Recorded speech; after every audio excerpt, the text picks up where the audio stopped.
He was the kind of guy who got laughed at every time he introduced himself as a hunter. In the end, he realized he might die like a useless lump of iron, unless he could become stronger. Stronger than any AI. Even though he was just a support-type character, maybe his life would turn out differently if he could change that. This was the final step to unlocking everything. And finally, Shin Jun-seo was ready to enter the world as a real player. He dashed through the forest like he was being chased by ghosts, thinking how important today was, only to realize he was late. Truly, man proposes, but God disposes. He ran into two people, one of them, a C-rank hunter girl, said, "You finally made it." Her name was Kim Jimin.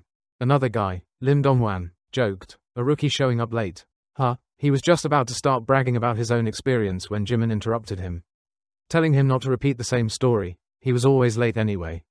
Shin apologized for being late, and the three of them set off together. Lim joked again, "Well, at least you're not that late, Shin." Kim nodded in agreement, saying they should walk the rest of the way since Kim Woo and Do-hyun had already gone ahead.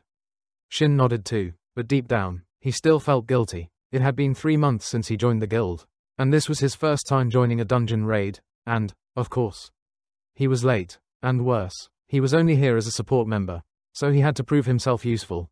When they met up with the other two, Do-hyun asked, "Is this your first time raiding a dungeon?"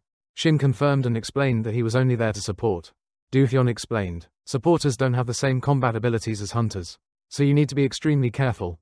If you get too close, you might get caught in the fight, but if you're too far away, no one can protect you." He emphasized, "The most important thing is keeping the right distance. Since you're a crafter, all you need to do is stay put and wait for the signal to craft a dagger when we need it."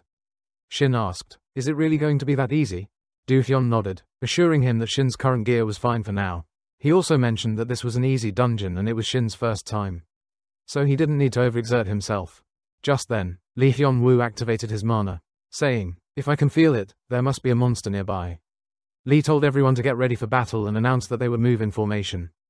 Do-hyun turned to Hyun-woo and asked, "Any comments?" Hyun-woo responded that there were 3 small mana signatures, and 1 large one. The large one was strong enough to be considered a boss monster. Do-hyun raised an eyebrow calmly. "The big ones usually stay in their own territory," he said. Then, he declared that he would take care of the boss, while instructing the others to handle the smaller monsters. He turned to Shin and asked, "How long would it take you to make a dagger, if you rushed it?" Shin thought for a moment, then replied, "About 20 seconds, but it would only last less than a minute." Do-hyun nodded, seemingly satisfied. "Good enough," he said. "Start crafting it now. I'll need it in 40 seconds. At that very moment, 3 green monsters and 1 purple monster appeared, charging straight at them. Cliff immediately raised his shield and slammed it into the ground with force, like he was about to give them a beating they'd never forget. Meanwhile, Kim took down a monster with a single punch, clean and fast. The other 2 rushed ahead to deal with the remaining monsters. But Kim quickly noticed something strange. The monsters were recovering much faster than she expected. She shouted out a warning. "Be careful, these guys regenerate way quicker than I thought." Lim and Lee got into position, ready with weapons and spells. Prepared for anything, Lee began casting offensive spells, launching a fireball that quickly obliterated the green monsters. He seemed pleased with the result. Lim then turned to Shin and suggested, "Hey, maybe you should lend a hand too." Shin admired the coordination of their attack. It was impressive. And that was the moment he truly understood how the guild fought. Do-hyun called out to him, "Shin, how's the weapon?" Shin replied, "It's ready, but I didn't want to get distracted." He finished crafting the dagger and tossed it toward Do-hyun, who caught it effortlessly midair. With a burst of speed, Do-hyun charged forward, infused the dagger with dark energy, and in a single strike, sliced off the boss monster's head.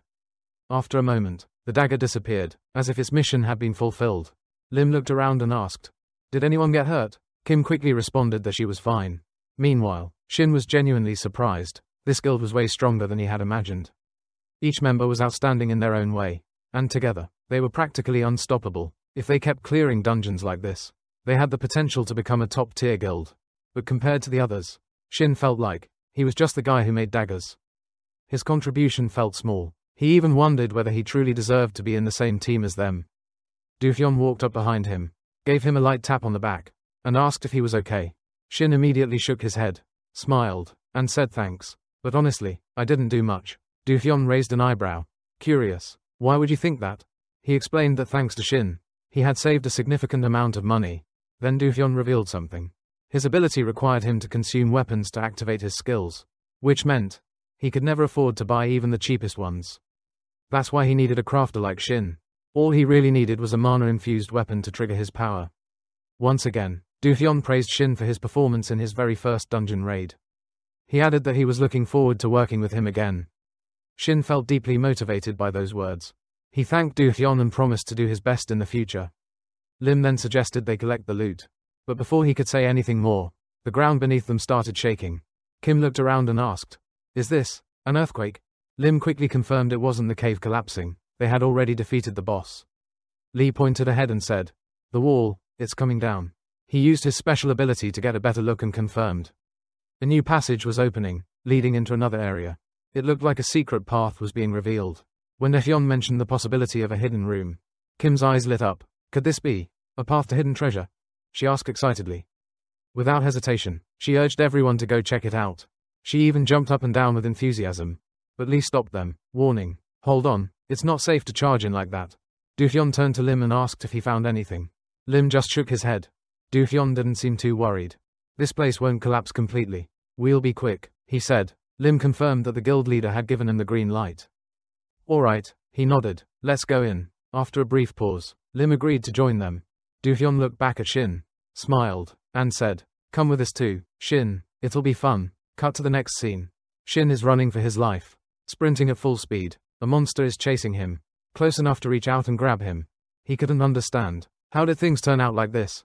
Everyone else was dead. That monster, it wasn't supposed to exist in AD rank dungeon. Have you ever heard of a monster that can't be detected by magic? If not, just try to imagine that kind of ultimate invisibility. The monster slowly crept closer, preparing to grab him. Then, a punch, so powerful that Shin was sent flying, crashing to the ground. Blood sprayed out like a fountain. His hands trembled as he tried to stand. He couldn't die like this. The monster charged again. Shin hurriedly crafted a dagger and threw it at the beast. But it had no effect. Another punch. Shin was sent hurtling back, crashing into the ground once more. The ice beneath him cracked, revealing the water below. As he fell, Shin told himself, "So this is how it ends." AD rank support. Someone who couldn't even cast a basic healing spell. He had finally joined a guild that actually needed him. And now here he was, running away like a coward. Completely useless. He couldn't help but think that anyone else would have been more helpful. Maybe he shouldn't have awakened at all. This dream was one he could never reach.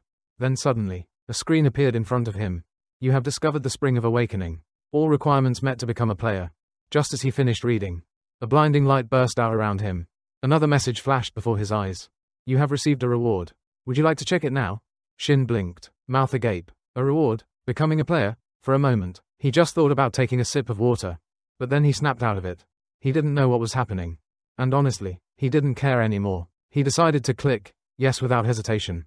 Suddenly, a massive dagger appeared, forming into a staircase, lifting him back up through the broken ice. Then, the voice of the system echoed in his head. "To process your request accurately, I need more information. Please provide the original memory. You will now inherit the experience of your past life. Rewards have been distributed." With that, Shin summoned a barrage of swords and launched them all at the monster. Steel clashed. The monster was instantly defeated. Shin stood still, dumbfounded, unable to grasp what just happened. But in that moment, strange memories began to awaken inside him. Before he could make sense of it, the monster lunged at him again. Shin reacted instantly, conjuring a massive shield, just in time to block the attack. When the monster's punch slammed into the shield, Shin flinched. But he wasn't hurt at all. Even though the monster was a golem type, its power was simply unbelievable. However, the shield didn't last long. It shattered instantly with the next strike. Shin had to take a step back. If those memories are accurate, he thought, then even for a golem, there should be weak points, and a strategy to defeat it. The problem was, this monster didn't seem to have any obvious weakness. Even when injured, it regenerated rapidly, so Shin decided to activate one of his skills, Bridge War. The strategy recommended for this skill was to attack from multiple angles simultaneously. With Bridge War, he could create a web-like network within a specific radius, and anything created within that web could be controlled freely by the user. Shin quickly deployed electromagnetic nodes from 4 directions, and launched a coordinated strike. The monster was overwhelmed. It exploded into mist, instantly defeated. At first, Shin had thought Bridge War was just a support-type ability, meant to enhance the efficiency of his crafted tools. But once leveled up, it turned out it could be used as an offensive skill too. A system window popped up. Monster defeated. Shin was both relieved and confused. Wait, why can't I see any info on the dungeon's monsters? Suddenly, a strange purple mist began to swirl around him. Before he could react, a magic orb appeared in his hand. Passive ability activated, magic absorption. The system notified him calmly, but Shin stood frozen, completely bewildered. His mind was foggy, flooded with unfamiliar memories from who knows when.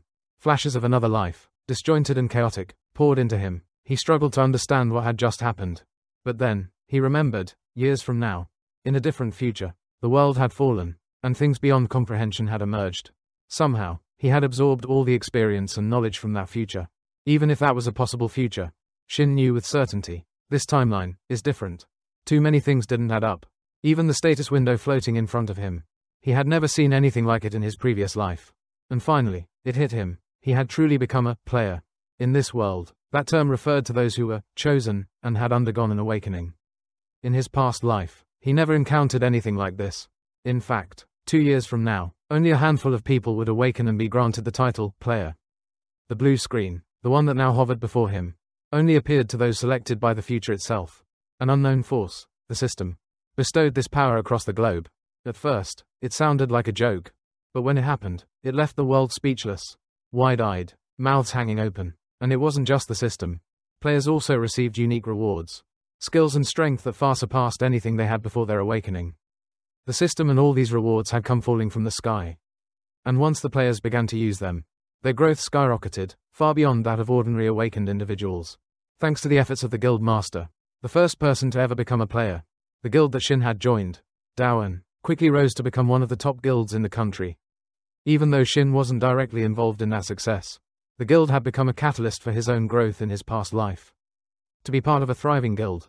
Back then, Shin had thought it was just a convenient place to start. But now he understood, it had been an incredible advantage. He realized he could now check his acquired skills and proficiency levels via the system window. To his surprise, many of his skills had carried over from his previous life. However, the skill he used to kill the golem, he had never seen that before. He had never heard of any other AI or player using such a skill either. So he began to wonder, could this ability be unique to me? Apparently, it could absorb energy from corrupted mana, and he had a vague idea of how to use it, but decided to leave that for later. He glanced around at the monster corpses and said, cleaning this up takes priority. Scene shift, Hunters Association headquarters. A young woman looked at the boy in front of her and asked, "Did you say, you just brought Shin home?" The guy looked confused. "What are you talking about?" She said, "The whole situation sounds bizarre. A small-time guild raided an unregistered dungeon, and then disaster struck. 4 out of 5 members died. Only 1 survived. AD rank support." She added, "I'd understand if he ran away while the others were fighting. But that wasn't what happened. He even managed to collect the bodies and submit a full report to the association. But since the gate had disappeared, there was no way to verify anything inside the dungeon anymore." She glanced at him and asked, "What do you think? Doesn't something feel off?" The man turned to her. "Do you really think AD rank support could take down a hunter?" He tapped her on the head lightly with a file folder. "Snap out of it," he reminded her. "This isn't a civil case. Whatever strange things happened in that dungeon, there's no way we could fully understand them." She looked down and muttered, "It just hurts." He asked her if she had any other theories, and noted that this kind of incident had been happening more often lately. As he started walking away, he added, "Hunters who find hidden dungeons but don't report them to the association. They're a real pain. If they just reported it and put it up for auction, they'd only get a tiny bonus. So instead, they sneak in and risk everything.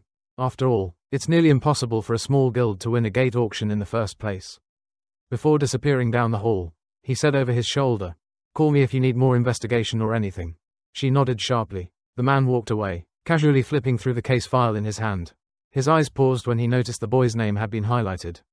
Even though he had already said everything he needed to during the earlier conversation, something still felt off. There was something wrong with this situation. Something just slightly out of place.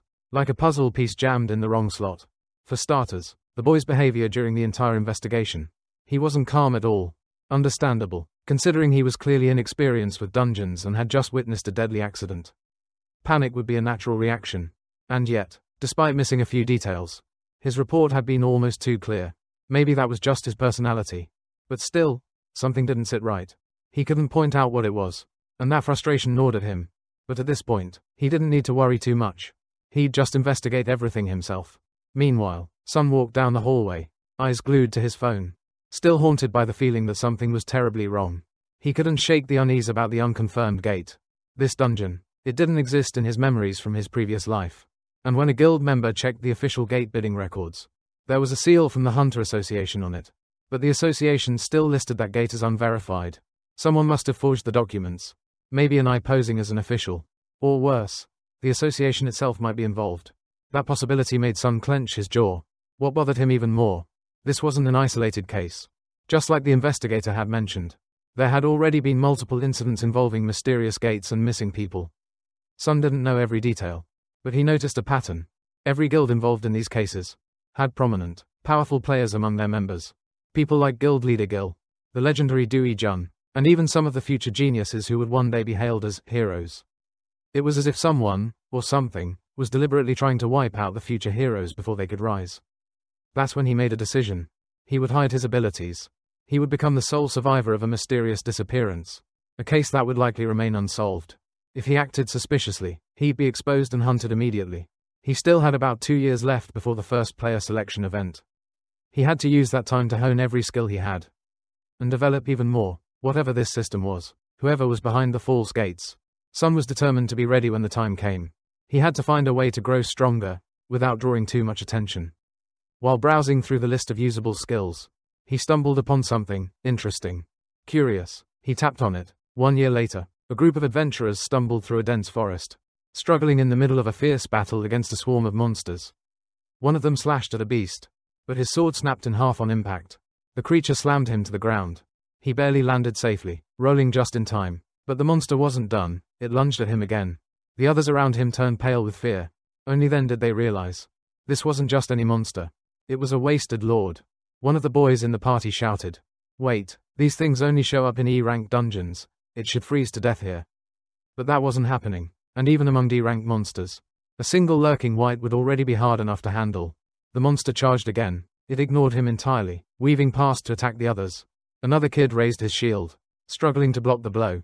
But it was clear, he wouldn't last long. The first boy warned, "If we keep tanking it like this, we're not gonna hold out much longer." He paused to think, why were wasted lords so feared among low-rank hunters? It wasn't just their physical strength. No, what made them dangerous was that monsters of their level were usually weak to magic. Even weak adventuring teams could rely on magic damage. But this creature, it didn't play by the rules. It resisted all spells, and for many low-rank hunters who were overly confident in their beginner magic, this was the moment fear set in. That arrogance, it usually cost their entire team. He looked around. They had only one member who used pure physical attacks, and his gear had already been destroyed. No spare weapons, no backup. So, why on earth was the shield kid asking him to attack the monster? If he'd known things would turn out like this, he would have never gotten greedy. Never tried to go in with a minimal party and a cheap mage just to save costs. That's when he saw him. A boy digging around off to the side. Another support type, apparently. We already have a support guy, the first kid thought. But the rest of us are about to die, and this guy's just over there like nothing's happening. He squinted. He noticed the boy's weapon vanish into thin air. Does that kid have some kind of crafting ability? He wondered. At this point, expecting high-quality weapons was unrealistic. But it might be worth a shot. He called out to the boy. Turned out, his name was Shin. The boy walked over and asked, "Are you a blacksmith? If so, can you make me a sword?" Shin nodded. The boy in front of him firmly requested, "A sword, one that's reliable and strong." Shin scratched his head awkwardly. "Sorry, I'm just here as a support, not a backup." But the boy snapped back. "This isn't the time for excuses. Can't you see we're all about to die? Even you will, if we don't kill that boss." Shin sighed, picked up the materials, and set his terms. "When we get out of this dungeon, you forget everything about what you saw me do. And," he added, "when you get your cut of the loot, you pay me the standard support fee. If you agree to that, I'll help you." The boy scoffed. He couldn't help but doubt. Sure. What kind of sword could a part-time assistant make? After all, Shin wasn't even a proper blacksmith. He was just some support runner, barely allowed on the field. There was no way they could clear the dungeon with some cheap weapon. Even if Shin insisted, what good would it do? Shin laughed, the corners of his lips curling with confidence. "Funny, isn't it? Because the right weapon is exactly what you need to clear this place. As long as I've got the right materials, I guarantee you'll make it out alive." And with that, Shin began forging the blade. Scene shift. Guild Overkill headquarters. One of the big 3 guilds in South Korea. A young woman knocked on the president's office door. "Come in," the guildmaster said. She stepped in and reported. "The Awakening Association is requesting our cooperation." "Let me guess," the president said. "It's about a rank discrepancy dungeon, isn't it?" She nodded. On the surface, it looks like a friendly request for cooperation. But they're basically willing to pay whatever we ask. The guildmaster chuckled. Seems like the other guilds don't have much choice either. She added, there aren't many Ash who can even enter these dungeons anymore. The gates are forcibly closed the moment they're detected. As the president turned on the news, a broadcast popped up. A hunting party had entered the wrong dungeon, one with a faulty rank designation. The screen flashed a photo of the group. The guildmaster's eyes narrowed. He recognized someone. Where have I seen that face before? Then it clicked. A few weeks ago, a faulty rank dungeon had appeared in Sokoken, and he had been dispatched to the site. He'd passed by the scene, and that's when he'd seen Shin. According to the report, Shin had been listed as a support staff. Dungeons with incorrect rank classifications were still rare, and survivors were even rarer. But Shin, he had taken part in 2 parties where everyone survived. Not once, but twice. That couldn't be a coincidence. The young woman then added, there have been more and more of these faulty dungeons lately. Just a few days ago, a G rank gate suddenly escalated to B rank. The whole team got wiped out instantly. The guildmaster, Taehyun, responded calmly.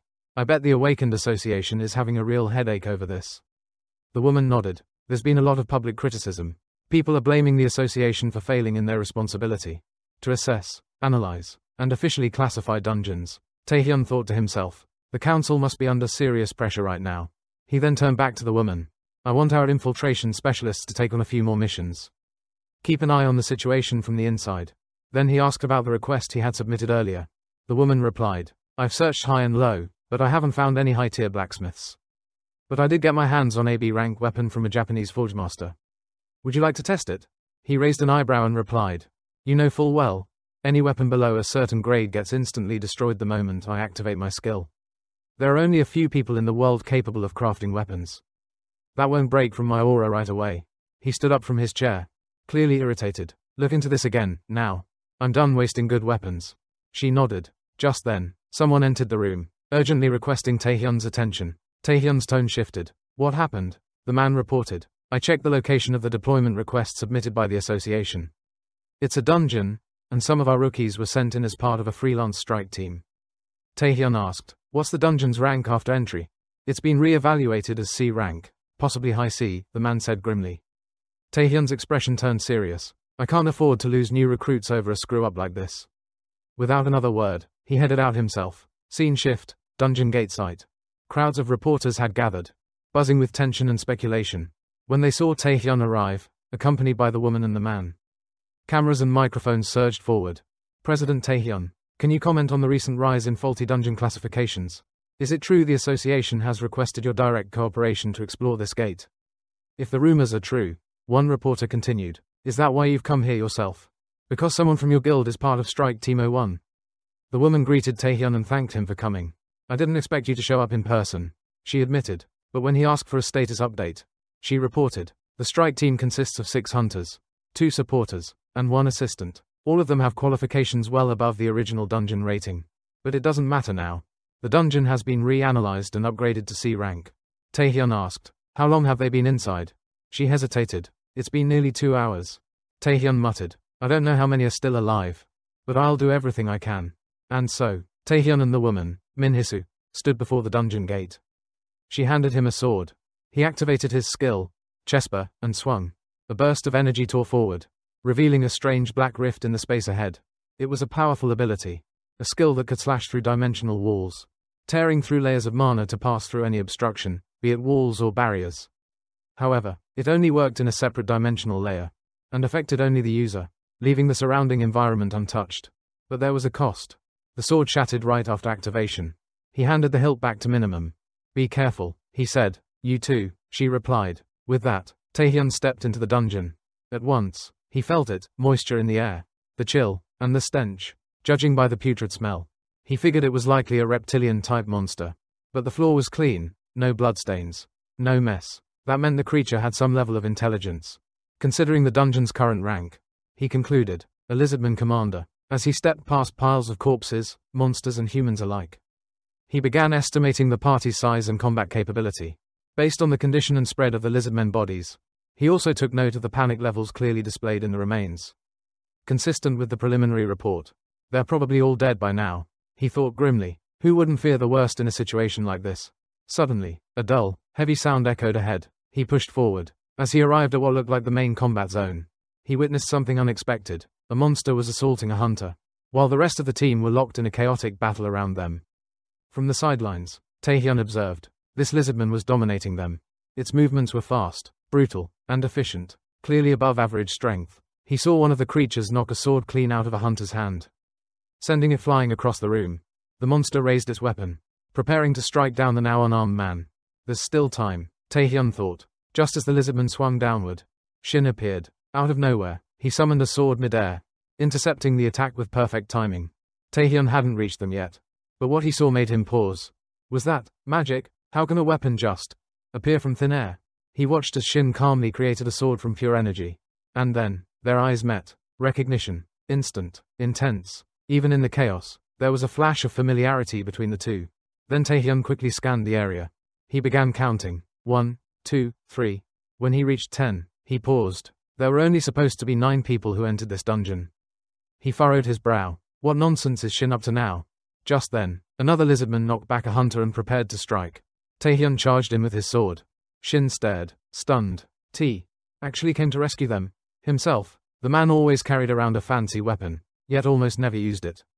It made Shin wonder, was that sword just some flashy accessory? Taehyun parried the lizardman's strike and barked an order. All of you, fall back. In a blink, he unleashed a flurry of slashes, his sword sparking violently with each strike. The lizardman dropped in an instant, defeated. I haven't even used my full strength. Taehyun thought. This weapon is clearly A rank, but why does it still feel so weak? Just as he finished off that one, another lizardman lunged at him. Taehyun dodged effortlessly, causing it to crash headfirst into the floor. Shin approached him. Does this always happen when you use your skill? He asked. Your weapon looks like it's taking a serious beating. Taehyun glanced at him, half suspicious. Is this guy trying to start something with me? Taehyun called out. Just use your own weapon already. Don't go around wrecking my poor sword. But then he paused, stunned, as Shin, with just a wave of his hand, conjured a brand new weapon out of thin air. Wait, he's not just some item handler. This guy's crafting ability is next level. Why is someone this talented stuck working as a low-tier assistant? Taehyun had heard rumors that most D-rank supporters ended up taking grunt jobs due to financial problems. Then Shin snatched the weapon from Taehyun, and with a grin, said, one condition. Once we get out of this dungeon, you forget everything about my skill. And about me. Taehyun raised an eyebrow. You think I'll just forget it, just because you asked? Shin replied smugly. Then go ahead, feel free to shatter all your precious high-grade weapons. Taehyun mulled it over. He knew that using Shin's weapon might cause it to break when he used his skills. But honestly, a few extra weapons wouldn't hurt.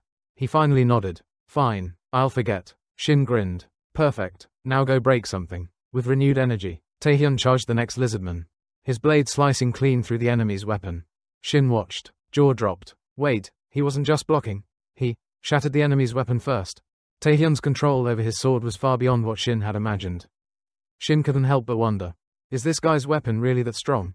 He started thinking. If I can forge a weapon that even he can't break, it's gotta be at least B-rank quality. Now this is getting interesting. Determined, Shin decided to test the weapon's true potential.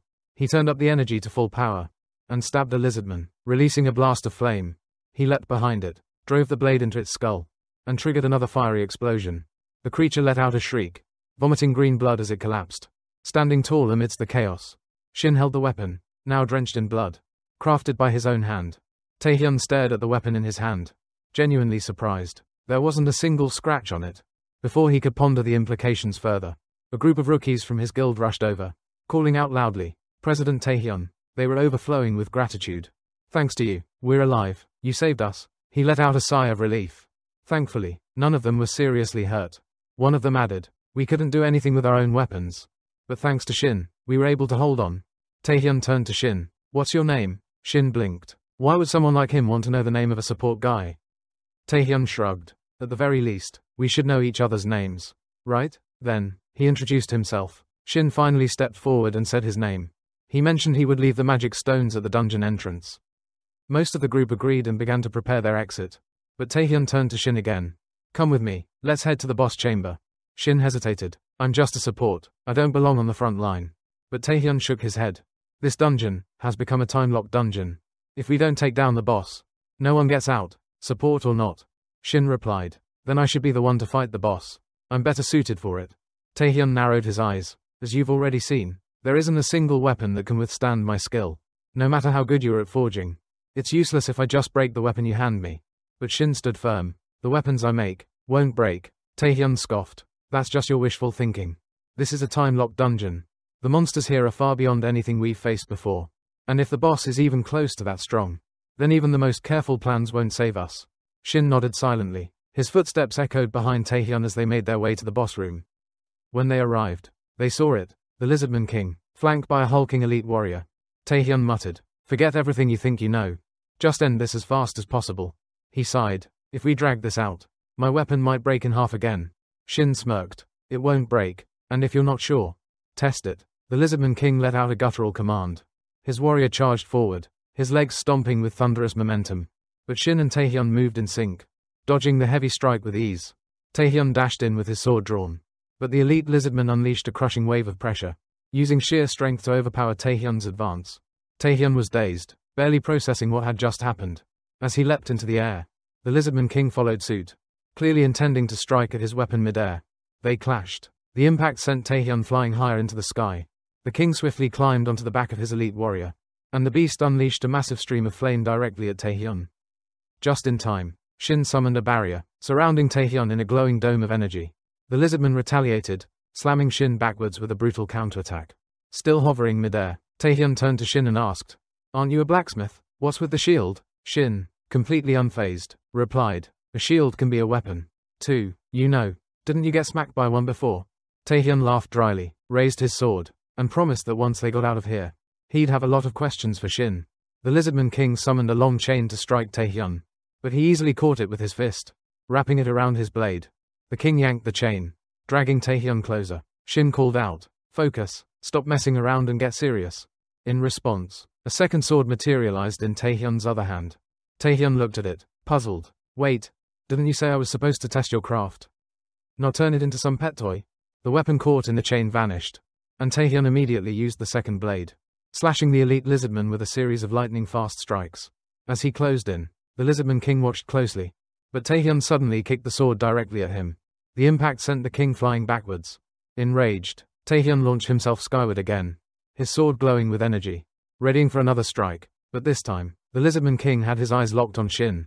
He lunged. Just before contact, a transparent barrier shimmered into existence, blocking the attack. Shin's face twisted in annoyance.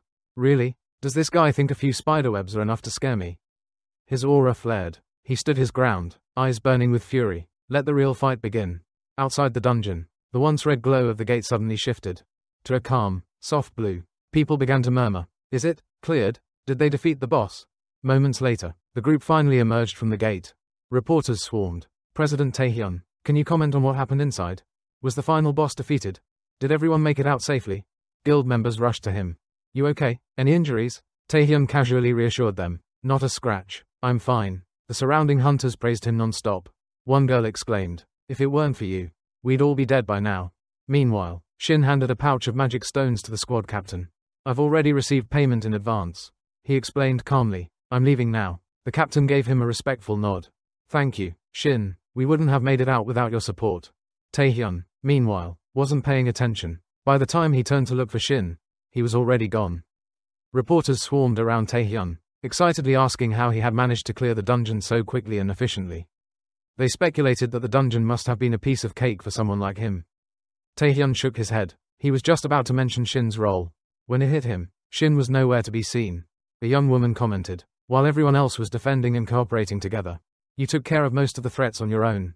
What really happened in there?" Before he could answer, a boy chimed in. "Our weapons were completely destroyed. I didn't even realize how dangerous the situation was at first." He added, "If it weren't for you, we probably wouldn't have made it." Taehyun looked puzzled. "What are you talking about?" The boy scratched his head and said, "I mean the weapons. Someone made them for us. That's why they lasted so long." He glanced at Taehyun apologetically. Taehyun frowned. "The support guy, the one who also made your weapons. Who was he?" The boy hesitated. "Well, he was just a helper. But now that I think about it, maybe there was something more to him." The girl replied, "I'm not really sure, but he wasn't normal. That's for sure." Taehyun looked at the others. "Wait, didn't any of you see him forge those weapons?" Confusion spread through the group. "Are you talking about that guy?" one of them asked. "Why would someone like him bring a chisel into a dungeon?" "But he did, and he actually used it," another muttered.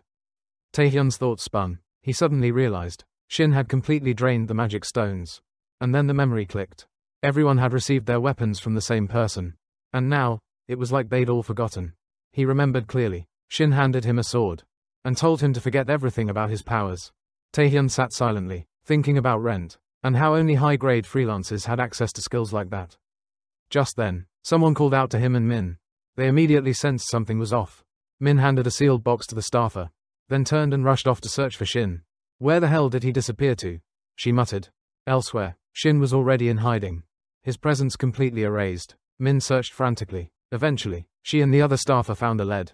They approached Taehyun. What's going on? He asked. I need you to find someone for me, Taehyun said quietly. Later, in the guild HQ office, Min entered the room, holding a note. She handed it to Taehyun. I found where Shin went.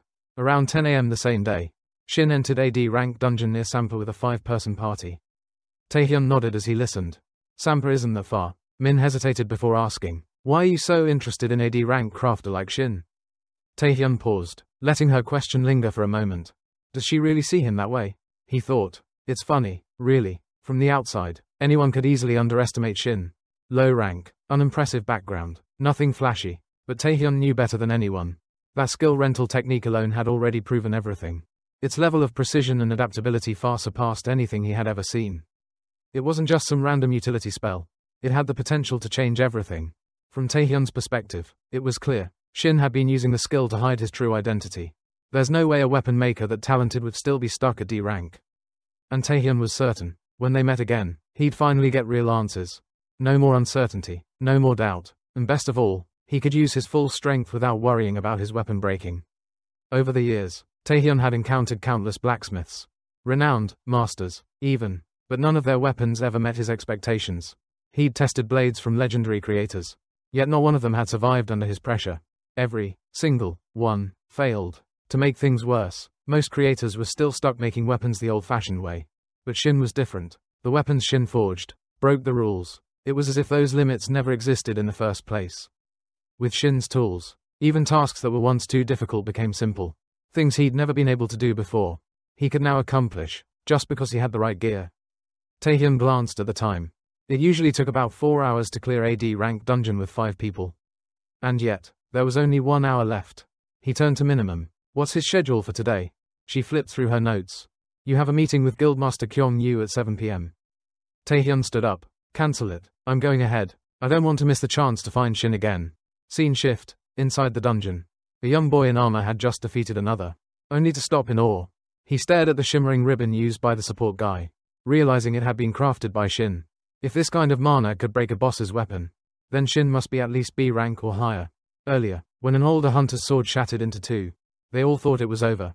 But Shin stepped in. No one expected someone brought in as a helper to possess such remarkable talent.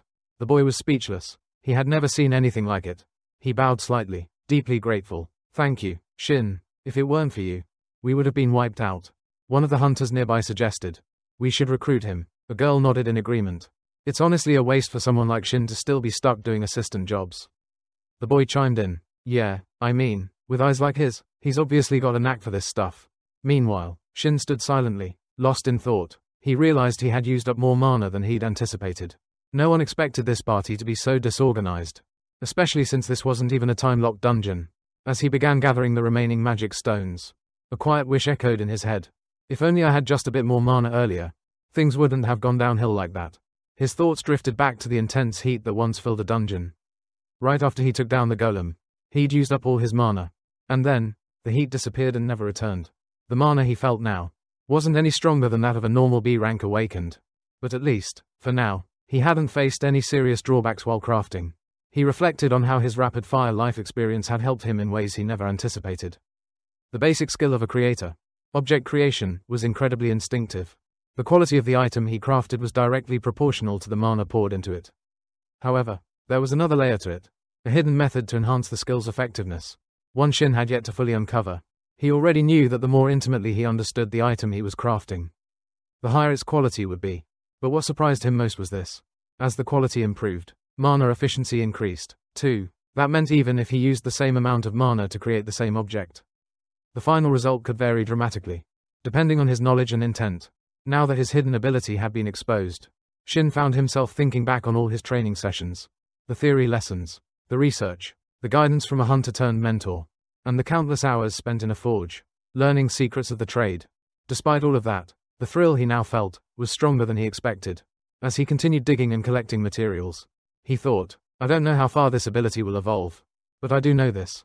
My efficiency is increasing, even with the same mana usage. The results keep getting better. Still, he couldn't deny that there were clear limits to both his crafting and his pay-to-use skill system. The process was messy, and he still struggled to combine both abilities seamlessly. As Shin gathered the last of the magic stones, he couldn't help but think about how expensive mana-related gear was. It was the main reason why he still couldn't afford any of it. Just a little more mana, he sighed inwardly. He knew well, mana items were among the few things that could be mass-produced. And even then, they were still luxuries to people like him. He made a mental note to order a few more mana potions. Even though his income from odd jobs was barely enough to get by. No one wanted to hire AD rank support full-time. His opportunities in auctions were few and far between. But at least, his recent efforts had started to pay off. He let out a small breath of relief.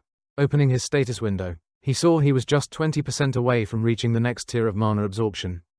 He realized that clearing dungeons on his own barely moved the meter. Each full dungeon only contributed a bit over 1%.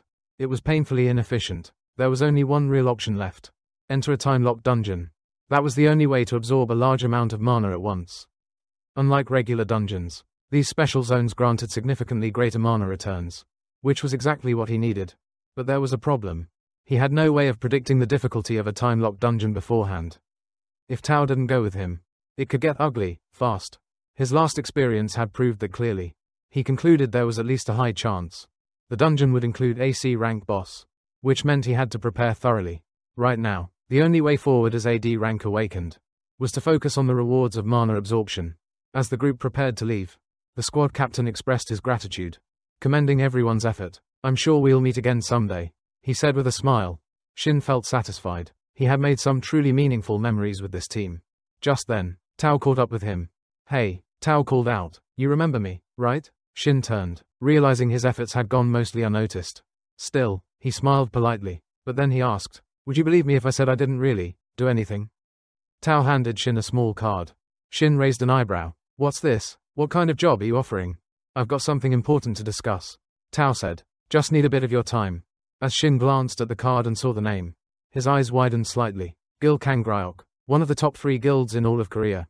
He instantly understood. There was no way he was qualified to join something that prestigious. He needed to decline, gently.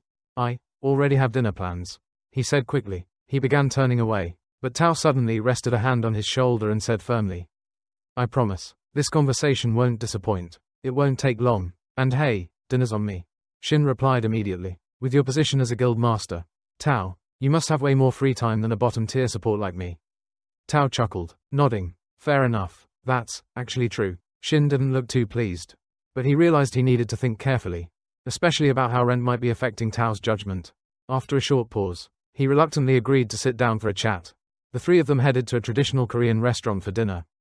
Over a steaming hot meal, Shin finally asked, so, what does the guild master of Overkill want with AD rank support like me? I doubt this is just because you're bored and wanted to chit-chat. Tao smiled, then began explaining. As you might have already guessed, my class is Berserker. That gives me incredible destructive power, but with one critical downside. I need a weapon that can handle it. As a Berserker, finding the right weaponsmith isn't just important.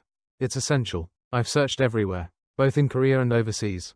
I've visited the best blacksmiths, the so-called legendary craftsmen. If there was even the slightest chance someone could make a weapon that wouldn't break in my hands, I'd commission them instantly. Time, cost, didn't matter. But until now, every single weapon I've used has broken under my full strength. Except for the sword you made. At that point, Shin mentally confirmed, Tao really doesn't care about rent. He still didn't quite believe that a Berserker class could have a skill that negates all his hesitation like this. Tao's casual confidence made Shin all the more cautious. Tao seemed to pick up on the shift in Shin's expression, so he decided to speak more directly. He asked, Shin, would you consider joining my guild? I've noticed you haven't joined any yet. If you come with us, I promise, we'll treat you like royalty. Then, Tao laid it all out. A 10 billion won contract, complete with dedicated payments for tools, materials, and even dividends. The contract would last 1 year, with 10% increases on each renewal. He was about to go into further detail, explaining the clauses and benefits. But Shin quickly cut in. I'm sorry, he said, polite but firm. I have no intention of joining a guild right now. I'll have to decline. And just like that, the conversation was over. Tao had nothing more to say. Shin stood up, politely thanking them for the meal, then turned to leave. Shin, wait, Tao called out one last time. But Shin didn't stop. He just kept walking. Min, who had silently watched everything unfold, finally spoke up. Why did you make an offer like that to Shin? There didn't seem to be a clear reason, and the whole thing felt excessive. Tao answered calmly. If you were in Shin's shoes, you wouldn't be questioning the offer either. He continued. Even if that weapon wasn't at its full potential yet, it was the first time I felt like something could actually withstand everything I threw at it. Min looked unsure, but Tao wasn't done. It wasn't just a feeling. Think about all the high-grade weapons I've broken in just the last year. Min blinked, and suddenly it clicked. The cost of all those weapons. How many he had gone through simply because none could handle his strength. If the weapon isn't strong enough, his power has no stage to shine. Min commented. In that case, even a 10 billion won contract doesn't really mean much, does it? Tao nodded. The issue is, no one, not even the so-called best in the field, has ever made a weapon that could handle me. Until Shin. That's why I'm willing to recruit him, no matter what it takes. Meanwhile, Shin kept walking, his thoughts distant. Maybe the day would come when I'd have to reject an offer from one of the top 3 guilds in Korea. From Overkill, from someone like Tao. The offer was tempting, but deep down, Shin knew it was still too early. He decided to wait. If Tao really wanted him, he'd come back. Scene shift. Inside a dungeon. A group of goblins were being mercilessly slaughtered. Suddenly, a boy's arm was severed by a mysterious figure. Another boy, eyes wide with terror, watched as the scene unfolded. Who are you? He stammered. The man stood tall, holding a massive sword, his movements impossibly precise, unforgettable in their cold efficiency. In situations like this, most would scream, plead, or faint from the pain. But not this man. He wasn't just another hunter. He was someone who would later be known as a hero. And yet, he drove his blade into the first boy's chest, ending him without hesitation. The second boy stood frozen, confused and horrified. Is he trying to kill all of us? Just to take the loot? But the man didn't bother with excuses. He looked down at the trembling boy and muttered, I don't plan to explain anything. Explaining to someone about to die is a waste of energy. But if you can defeat me, the man said flatly, then I'll tell you everything. So, you better hurry up and try. The boy realized instantly. This man was no ordinary opponent. At this distance, any hesitation meant instant death. He steeled himself. Even if I lose a limb, I'll strike back. With that resolve, the boy charged forward, but the man easily blocked his strike with his massive greatsword and countered with a brutal swing. The boy's own blade went flying. He froze. In the same breath, the man kicked him, launching him several meters backwards. The man sighed in disappointment. So much for an exciting duel. This is my first hero-class battle in a year. And this is what I get. He shook his head. But I'll admit, you had guts, kid. Takes courage to stand your ground against me. The boy lay sprawled on the ground, coming to terms with his fate. He begged for his life. The man simply replied, coldly, I'll make it quick. And with that, he struck. Clean. Final. The boy's body fell limp, lifeless. The man stepped forward, muttering to himself, I was hoping for a bit more resistance. This wasn't even a warm-up. The boy's face was twisted in confusion, in disbelief. His final moments marked by a sense of injustice. But there was no one left to witness it. The man tossed the body aside casually, commenting, this kind of thing happens all the time. In dungeons. He checked a small collection of photos. Portraits of the fallen. My collection's getting bigger, he said, amused. I live for moments like these. But something caught his eye. A pair of high heels. The aura they emitted unsettled him. He frowned. She should really hide those better, he muttered, or at least make them less obvious when the priestess arrives. A woman approached, quietly, nervously. Sorry I'm late, she said softly. I had to rush. I found some rare materials nearby. He raised an eyebrow, momentarily curious what could possibly be worth the delay, but then dismissed the thought. They're all fools anyway. That's why I told you, he said, not to listen to the priestess. You should have waited. She looked at him, confused. Wait, are you saying you're going against the executor's will? He chuckled darkly. The executor is sensitive. I'm just cleaning up, that's all, she offered. Then, let me handle it myself. She assured him. That's my specialty. He reminded her not to forget their deal. That she promised to let him face an S-rank hunter someday. It was the only reason he even associated with her. He added that he still hadn't gone all out, and he was hoping for the chance to finally do so. Without restraint, she nodded calmly. Don't worry, I'll be in touch very soon. Then she tore open the belly of the corpse, curious to see what would come out next. Suddenly, a monster burst from the body. Her eyes lit up in excitement. There you are, child, she whispered. The executor was right all along. Scene change. A teleportation gate. A group of hunters were gathered. Shin approached, noticing a man wearing a mask and carrying a large weapon case. He froze in surprise. It's him. It was Tar. Tar was just as surprised. What are you doing here? Shin raised an eyebrow. Shouldn't I be asking you that? Tar laughed. Sharp eyes. As always, I'm impressed. Shin replied coolly. There's only one person I know who walks around with a case like that. He then asked again. Seriously, what are you doing here? Tar explained. I came to raid this gate. One of our members fell ill last minute, so I'm filling in. Before Shin could respond, another man called out to the group. Let's move. Get inside. Tar turned to Shin and handed him a party list. They began walking together. As they entered the gate, Shin thought to himself, I figured Tar would show up eventually. But not this soon. I'll have to adjust the plan. Just before the full team entered, Tar leaned over and asked Shin. So why did you turn down the guild offer? Anyway, Shin's expression didn't change. I already said no, he replied coldly. And I don't want to talk about it anymore. Nearby, a boy asked a girl. Hey, did you hear about the gate auction this morning? The C-rank one in Chun-sun? She nodded. My friend was there. I heard HWI Moon Guild snagged it in one go. He added. The bid was so high no one else dared to compete. Shin overheard the conversation. So Hyun Moon Guild got a C-rank gate. I wonder if they'll find something special inside. Tar turned to him again. You ever thought about buying your own gate? If you joined our guild, you'd have access to exclusive higher rank dungeons. That's one of our perks. Shin gave him a long, unreadable look, then replied coolly. That's none of your business. I know what I'm doing. And maybe you're not used to this. But I'm not joining any guild. No matter what. Tar wondered quietly to himself. Did Shin refuse the offer because of the trauma from the Duan Guild extermination incident mentioned in the reports? Or is there something else behind it? Either way, Tar had no intention of giving up that easily. As they advanced deeper into the dungeon, a boy in the group visibly trembled when he looked up. Webs were stretching across the entire ceiling. They kept moving forward until one of the men up front spoke up with a serious tone. We're about to enter monster territory. Realizing this group was still green, he wasted no time and gave a quick debrief. Everyone received the scouting report. Right? The monsters we're dealing with here are legend-class spiders. They aren't too hard to beat individually, he explained, but their swarm behavior is what makes them dangerous. According to Recon, there are about 50 of them. Not the worst number we've seen. But keep this in mind. Their fangs carry a paralyzing venom. So don't get bitten. Suddenly, Tar picked up on movement. They're coming, he announced. Everyone, stick close. Shin's voice cut through the air calmly. No need to worry about the support crew.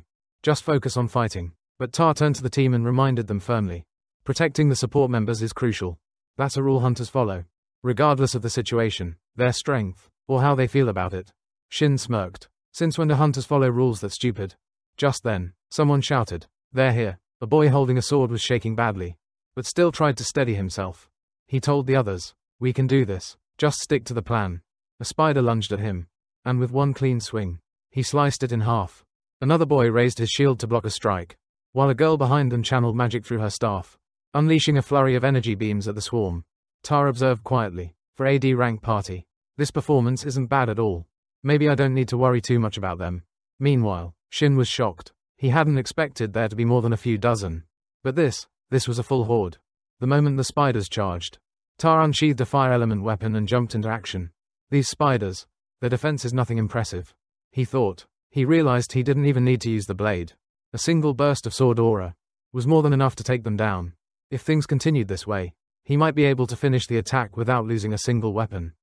Suddenly, we heard cries for help from some hunters. The river was being swarmed by a horde of giant spiders. A boy with a shield warned that the spiders wouldn't stop, and only a few hunters had gone out to scout. The second boy said, this is going to get messy. Meanwhile, the girl holding the magic staff was almost out of mana. I glanced at Shin and suggested we both head toward the trouble. I told Shin to follow me, but he responded, go ahead and help them first. I'll finish up my task and follow. I was surprised by Shin's calm reaction, but before I could say anything, a spider lunged at him. I shouted for Shin to duck. I realized that if I recklessly swung my sword, he could get hurt, but Shin reacted quickly. His eyes widened as he focused his power and formed it into a square shape aimed at the spider. With a lightning-fast strike, he sent the creature straight to the afterlife in a flash. The monster collapsed at his feet. Sin told himself, of all the weapons I can create right now, the sword is the most refined, allowing for consecutive attacks focused into a single blow. However, with his current mana, such a thing should be impossible. But if he could control his power this way, nothing could be better. Sin channeled all his energy as if wielding a sword. then, in a flash, swept away all the nearby spiders with a single strike. I stared in awe as Sin stood atop a defeated spider, calm and precise in his movements. The sword had pierced the monster's body, and I was shocked by the sheer range of the attack. He had expected the fight to last at least 10 seconds, yet Shin cleared out a whole horde of legendary spiders in mere moments. I wondered if Shin had used a materialization skill during battle, but quickly dismissed the thought. After all, Shin was a capable support who could hold his own. Meanwhile, Sin wondered what I was doing and decided to go help the others. He saw that 3 of them were surrounded by spiders, which were drawing in closer. Realizing how dire the situation was, he knew they'd talk properly once things were settled. Sin pointed to his bag, signaling for me to take care of things. He thought no one would believe a mere servant could pull off something like this. I rushed in with my sword and began attacking the spiders. After defeating them, one man thanked me, saying they wouldn't have made it without my help. He seemed surprised. He didn't expect me to be the guild master of Overkill.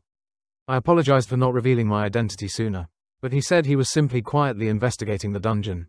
The girl was surprised by the young man's apology. She couldn't believe they had actually survived thanks to him. Watching him take down the spiders so skillfully, it was just so cool. She even asked if she could take a photo with him later when he had time. But just then, someone walked by and interrupted the moment. Still, the girl quickly saw this as a new chance to get closer to him. A boy holding a lantern arrived with Sin, who apologized for being late. They began collecting the sub-products dropped along the way. After exploring the area, they realized that no other high-level adventurers were around, and they had discovered a way to go even deeper. A boy in armor suggested they stop the raid. It was a shame, but he thought they should quit while they were ahead. The first boy didn't understand. Why stop now? He asked. There's hardly anything left to loot. The armored boy explained that the number of legend-class spiders and the dungeon's terrain were completely different from the scouting reports. He went on, saying that dungeons were isolated by gates separating them from the real world. These dungeons are inhabited by strange creatures, and the environments inside can't be found anywhere on Earth. The whole concept of dungeons and awakened beings is still not fully understood. For newly awakened adventurers, the most critical thing is information about the dungeon. Unfortunately, not everyone, no matter how powerful, can adapt to unfamiliar environments. This often leads to defeat, and in the worst-case scenario, even death. That's why the role of scouts is extremely important. Those with skills to sense or conceal their presence have started to gather and take on dungeon exploration missions. As a result, dungeon completion rates have significantly improved, and such individuals are now known as scouts. The boy in armor continued, saying that scouting reports are usually more than 98% accurate.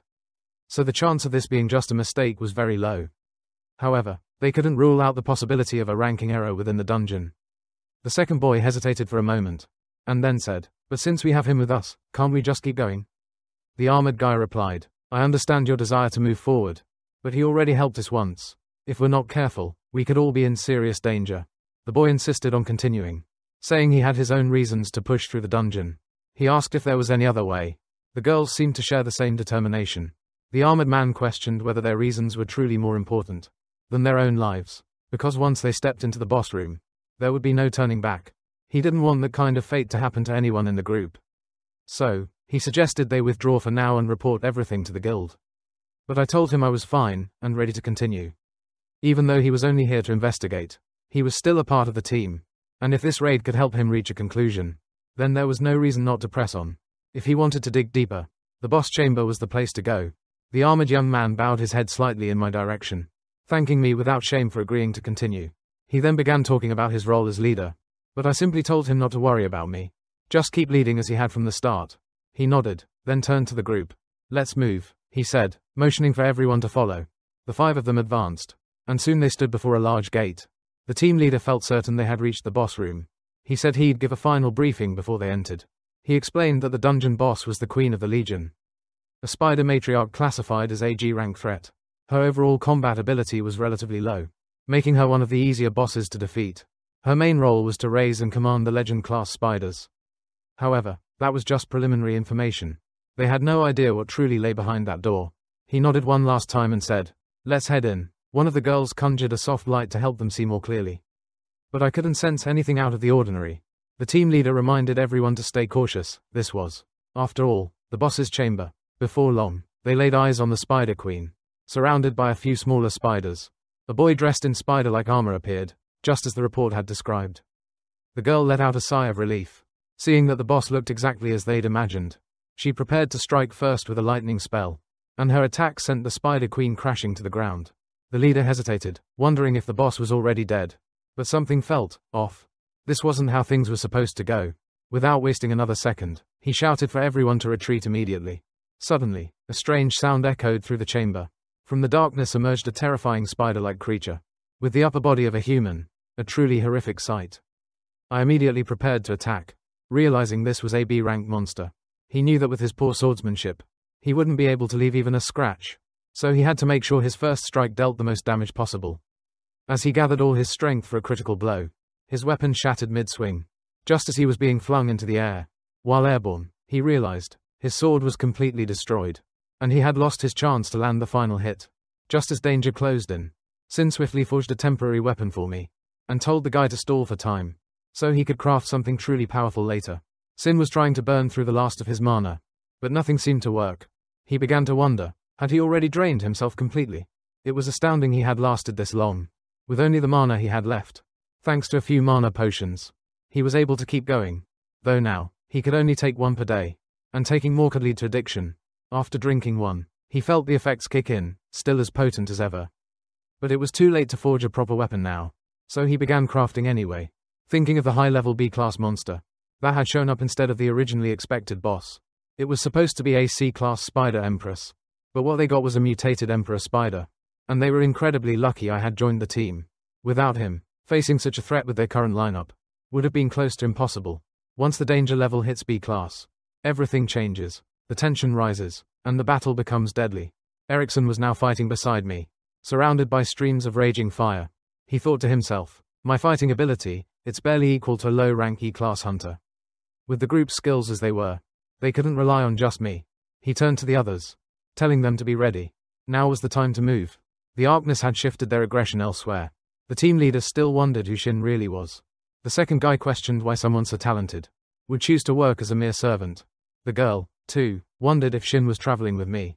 Shin ignored their questions with a smirk and said, "We've got business to take care of first." Then, without hesitation, he quickly crafted 3 weapons tailored to each of their abilities. He told them to pick up the weapons in front of them, and either charge back into the dungeon to fight the spider swarm, or run outside and return once things settled down.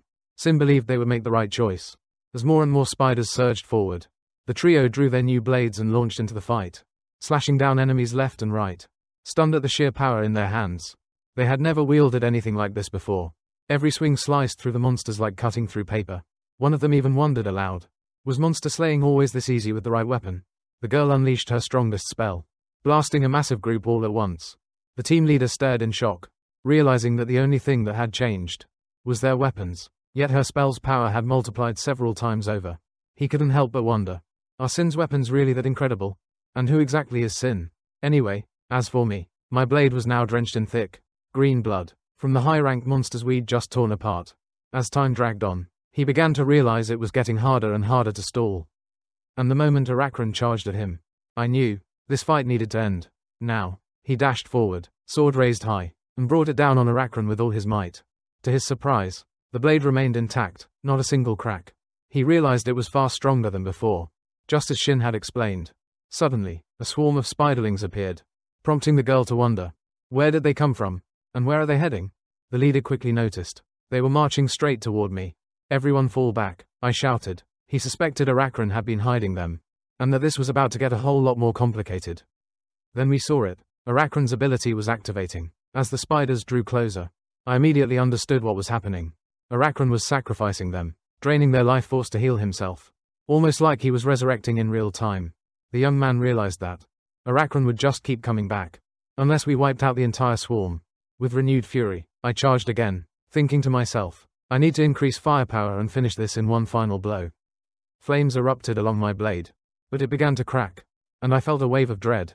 Shin, watching from afar, murmured, "You're even more impressive than I thought." Even though Shin had poured his last drop of mana into creating that sword, he hadn't expected me to actually push it to the limit.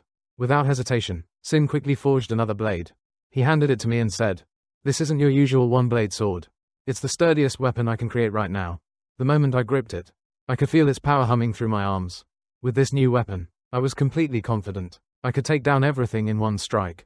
Flames wrapped around the blade as I prepared to attack. I'm not used to fighting with a two-handed sword, I admitted. but this feels like the right call. He raised the weapon and unleashed a massive slash at Arachron. Sin barely had time to recognize that the explosion that followed was without doubt the blessing tier skill known as Ibersphere. Maybe this is the first time I've actually used a skill properly. Usually, this ability leaves its user disoriented, but in exchange, it grants unimaginable strength. The blade cleaved Arachron clean in two, and I thought to myself, if this weapon shatters now, the aftermath will be a nightmare.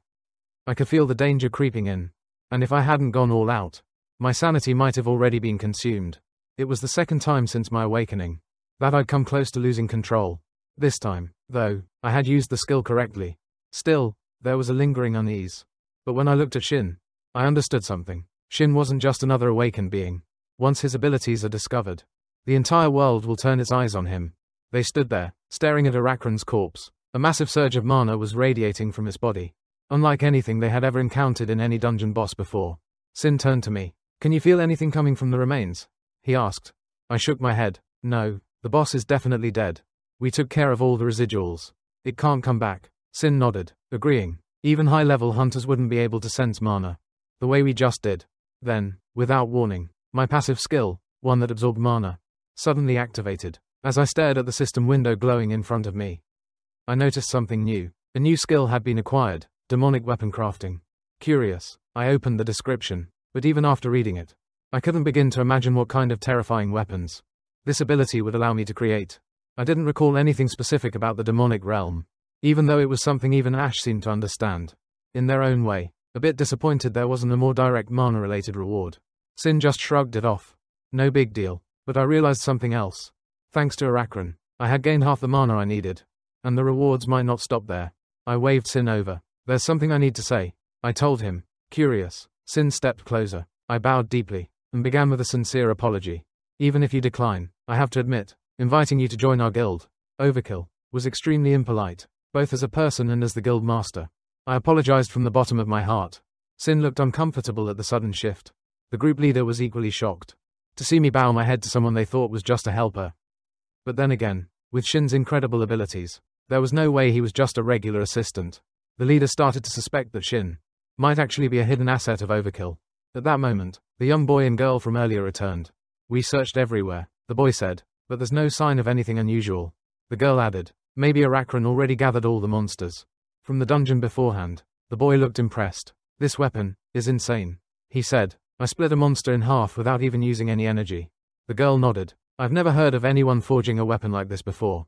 Is he connected to Overkill somehow?" The leader gave a signal. "Head back and report to the guild," he said. The boy was still curious. "Is there a reason we're leaving so early?" he asked. The girl smiled. "Maybe, but first, I just want to say thank you to him and to the helper." The leader turned back and hurriedly urged him to leave the area, calling it a disgusting place. The boy agreed, but asked him not to rush them anymore. As the group was leaving, the leader glanced back, thinking, that helper is clearly connected to some guild. It's best to slip away now without drawing attention, and avoid getting involved in the mess of a big guild. Getting tangled up would only be exhausting. However, he couldn't help but think, no matter how urgent the situation was, revealing power so openly like that was unlike how big guilds normally operate. Those groups usually value security and discretion above all. Sin agreed with the leader, saying that, even though they had hired him with money, it was still strange to see me bowing to any eye. I spoke up and said the guild would no longer bother Sin. I wouldn't follow him around anymore. But that didn't mean we were giving up. This was the first real opportunity I had, and I wanted to offer him a contract. I promised that Shin would like the terms in it. The next morning, Shin stopped by the Overkill Guild and met Min. She greeted him warmly, saying she was happy to see him again. She introduced herself as the guild's secretary, and said she would be in charge of handling the contract procedures today. She handed him a document to sign. Sin thanked her, saying, "I was told someone would contact me, but I didn't expect it to be this soon." The very next morning, Min explained that I had told her to handle everything as quickly as possible. Sin was confused and didn't understand what was going on, and he felt that things were becoming more serious than he thought. Min said the room they were in was a special guest area inside the guild, with extremely tight security. She reassured him that, if he was worried about information leaking out, there was no need. Everything was safe here. She handed him another paper, and explained that this was the contract, with the conditions I had discussed with him back in the dungeon. She added that, although changing the terms would take a little time, it could be done if needed, so he could feel free to share his opinions. When Shin looked at the contract, He saw that it was exactly as I had described back in the dungeon. And it felt even more real now. That everything was so neatly arranged. He set the document down and told Min there were no issues. So they could continue. Sin then recalled the conversation in the dungeon. When I told him that he would become a formal supporter, he thought I was just guessing back then.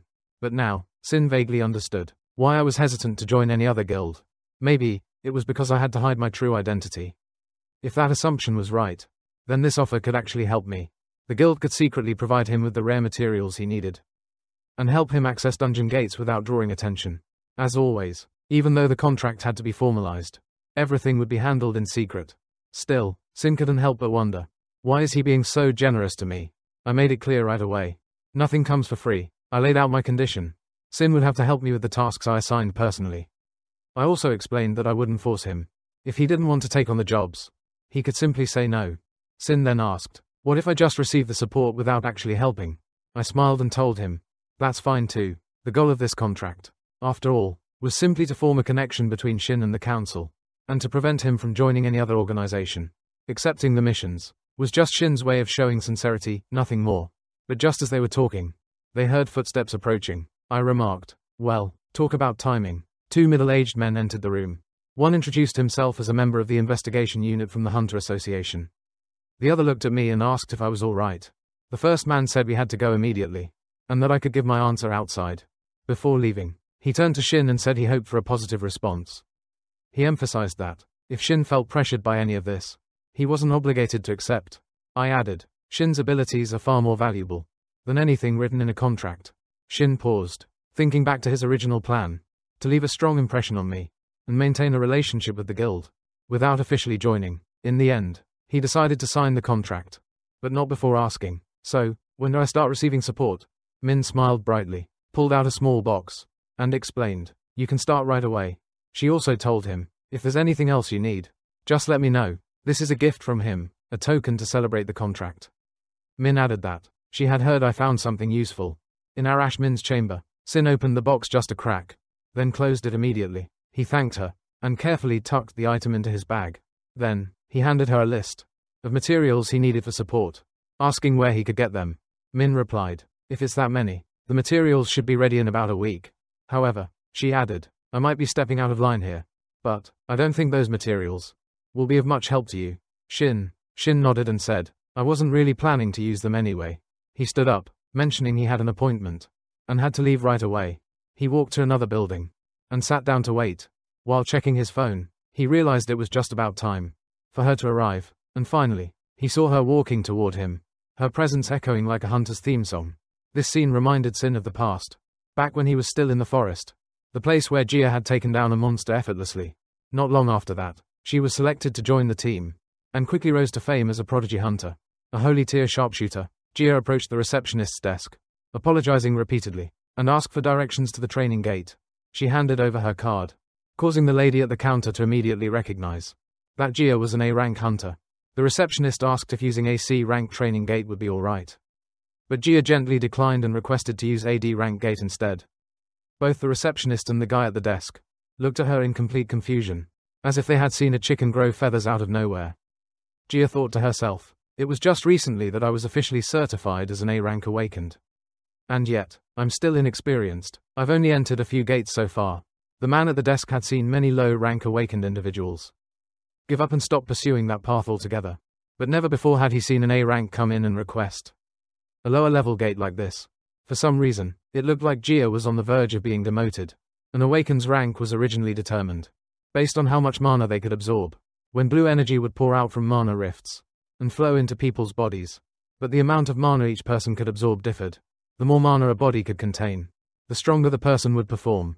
The association began analyzing the mana levels of each individual, and those who could absorb more than a set threshold were officially recognized as awakened.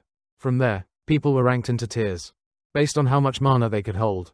And once ranked, their classification rarely changed. Even if someone was ranked low, they could still improve their record through successful dungeon raids. If recognized by the association, they could be promoted, though demotion was also possible.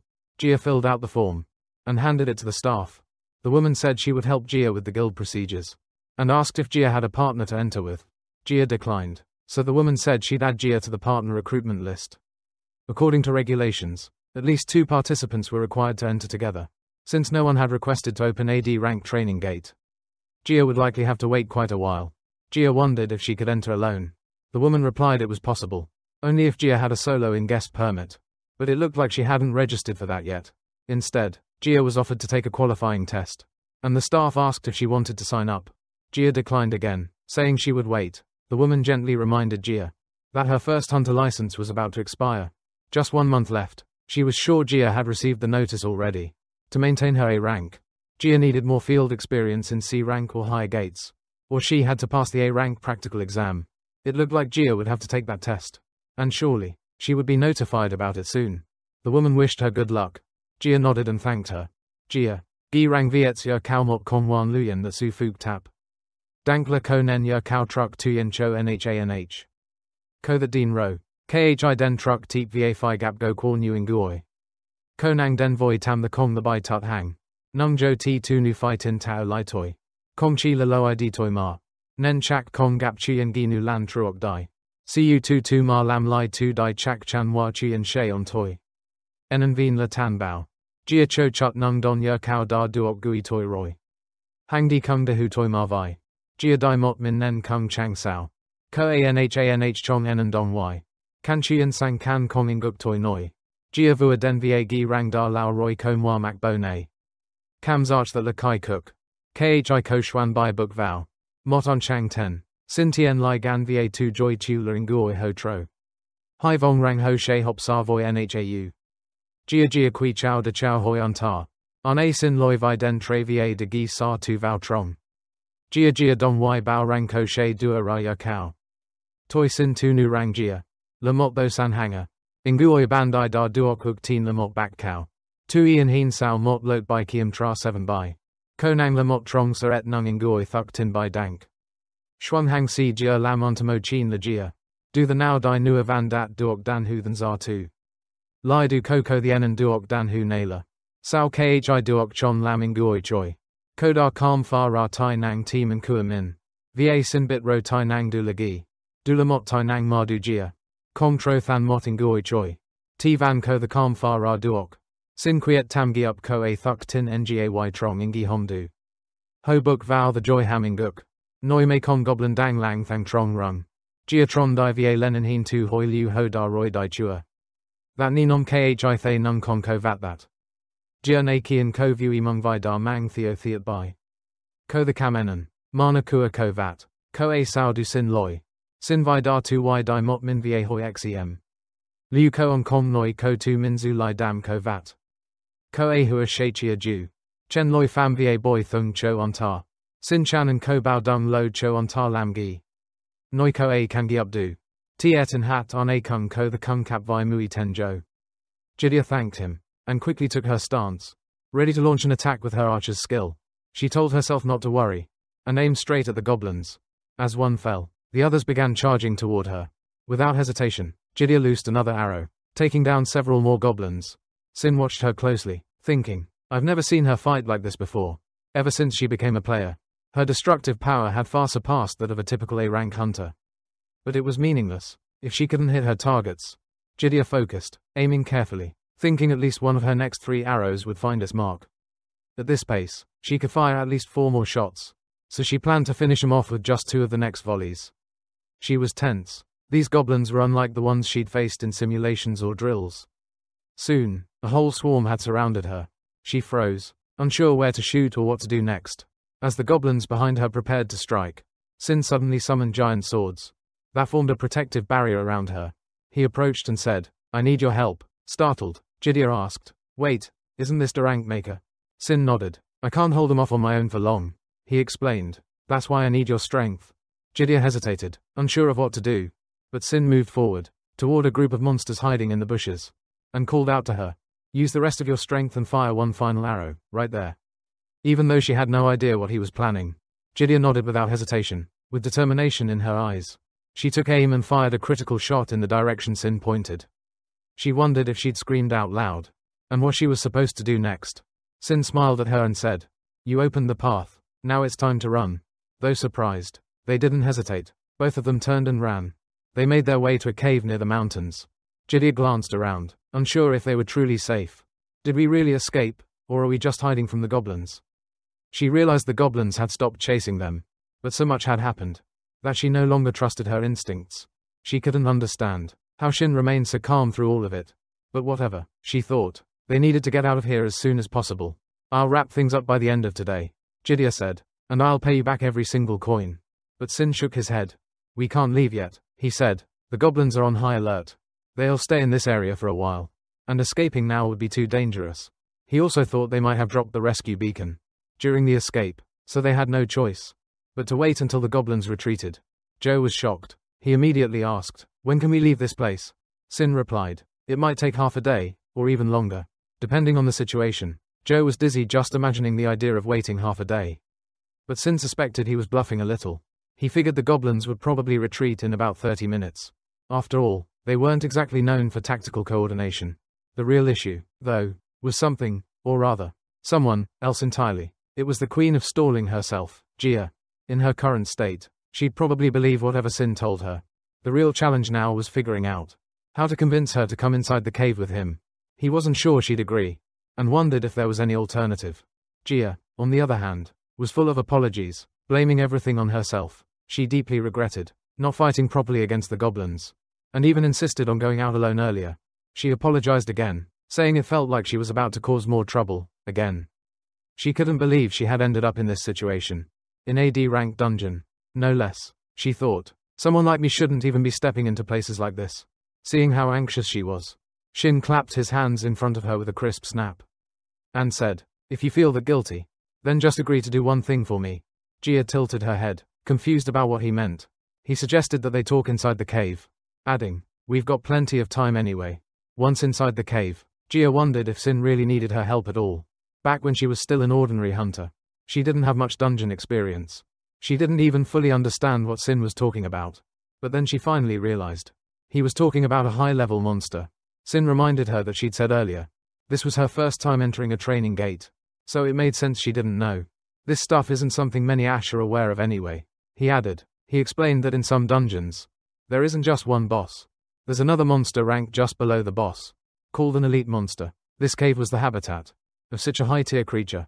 Sin had previously been rejected by others, and hadn't been able to do anything about it. But Jia, she was the first to accept him into her team. Like a true fan, seeing her reaction, Sin wondered if his request had come across as too strange. Jia simply nodded and said, if you're okay with it, then I'll help. She thought it was the right thing to do, especially after he had helped her escape such a dangerous situation. She understood the pain of being excluded from a party, and wanted to repay him for that. Just as Jia was thinking about how to help Sin, the mana detector suddenly began to beep. The high-level monster had appeared. Jia quickly told Sin to fall back. She reasoned that, even though it was a powerful creature, it still came from a D-rank dungeon. If she could just land a good shot, she believed she could take it down in one blow. She fired an arrow at the elite monster, but it blocked her attack with its weapon. Jia froze, stunned. She had completely misread the situation. Now she realized she'd have to use all her strength to take it down. The monster lunged at her, but she was completely frozen in place. At the last second, Sin pulled her out of the way, and they both tumbled to the ground. As the creature's attack narrowly missed, Jia panicked, worried about Sin's safety. Her thoughts flashed back to the past, to a time when others had criticized her harshly. One girl had confronted Jia directly, accusing her of not knowing how to shoot. The girl had blamed Jia for nearly getting her killed and even demanded compensation. Jia had tried to apologize, but the girl wouldn't even listen. She cut Jia off and said that her apology meant nothing, it was just an excuse. She added that, just because you're ranked A doesn't mean the world owes you anything. Before walking away, the girl told Jia to wait, promising she'd show her what it meant to talk to a real eye. Since then, Jia had been searching for a new team after being kicked out. But despite being an A-rank hunter, she had been rejected by group after group. People were whispering behind her back, calling her the fallen A-rank. Someone said she had almost gotten a teammate killed in a dungeon. Another claimed Jia couldn't even take down a low-tier monster. Even D-rank teams turned her down. They all questioned what had happened to her talent. Would she always be like this? Jia stopped listening. The weight of their words crushed her. Maybe I should just quit hunting altogether, she thought. And now, because of her, even Sin had gotten dragged into this mess. The elite monster didn't attack her directly. Instead, it simply raised its blade to block her, saying, fighting isn't really my specialty. Jia was stunned to see Shin step forward.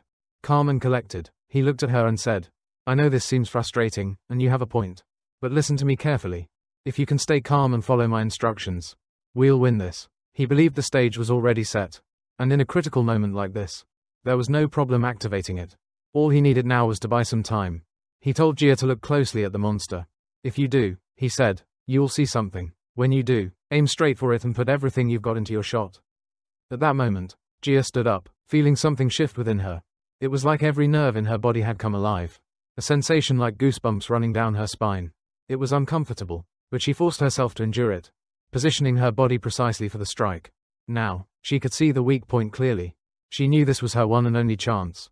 Jia poured her heart and soul into a single arrow. With unwavering determination, she let it fly, aimed straight at the elite monster.